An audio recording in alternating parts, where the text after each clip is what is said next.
અંકલેશ્વરમાં પ્રેમમાં પાગલ પ્રેમીઓનો આતંક મચાવતા કિસ્સામાં વાલિયા રોડ પર આવેલ એક સોસાયટીમાં રહેતી યુવતી જોડે રામ મિશ્રા અને અભય મિશ્રા જોડે પ્રેમ સંબંધ હતો, જે સંબંધ યુવતીએ તોડી નાખ્યો હતો, જેને લઈ ઉશ્કેરાયેલ પ્રેમીઓ એકજૂથ થયા હતા અને અન્ય એક સુફિયાન તેમજ અન્ય એક ઇસમ સાથે ગત સાંજે પ્રેમિકાના ઘરે ઓડી કાર લઈ ધસી આવ્યા હતા, જ્યાં પ્રથમ પ્રેમિકાના ભાઈને દિવાલ સાથે ફટકાડીને માર્યા બાદ ઘરમાં ઘૂસી ગયા હતા અને પૂર્વ પ્રેમિકાના નામની બ્રાન્ડ ચલાવી હતી। જે બાદ જેવું ખબર પડી કે બાથરૂમમાં પ્રેમિકા છે તો જોર જોરથી દરવાજો ઠોકી બહાર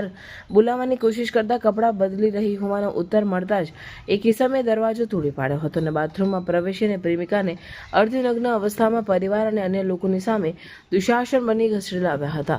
અને ત્યાં જ તેની જોડે પણ મારપીટ કરી હતી। જો યુવતીએ કપડાં પહેરીને 181